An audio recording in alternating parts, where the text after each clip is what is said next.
এতিমকে আবু লুবাবা বলছে আমি দানও করব না, বিক্রিও করব না, কেটেও নিব না।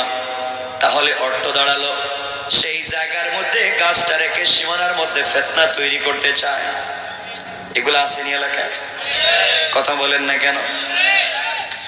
যারা এগুলো করতে চান, কোদাল দিয়া জমির আইল কাটতে কাটতে হাত আরেকজনে ঢুকাইয়া দিছে, আছে না নাই?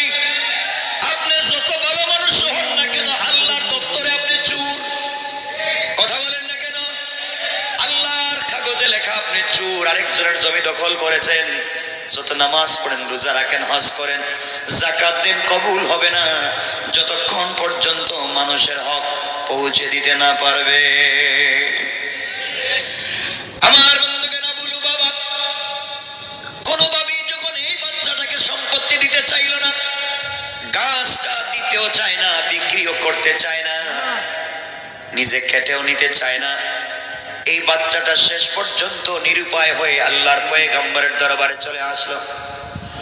আল্লাহর রাসূলকে ডাক দিয়ে বলছেন, ইয়া রাসূলুল্লাহ, ইয়া হাবিবাল্লাহ, আগো আল্লাহর পয়গম্বর, আমি একজন ইতিম, আমার বাবা ইন্তেকাল করেছেন।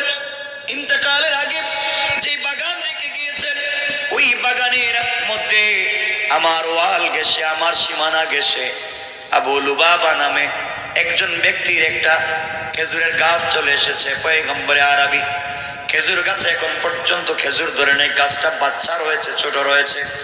আমি ওনার কাছে গিয়েছিলাম, আমি আমার বাবার রেখে যাওয়া সম্পত্তিকে বাউন্ডারি করতে চাই, সীমানা নির্ধারণ করতে চাই, আমাকে দিতে। আমি বললাম, আঙ্কেল আপনি গাছটা কেটে নিয়ে যান।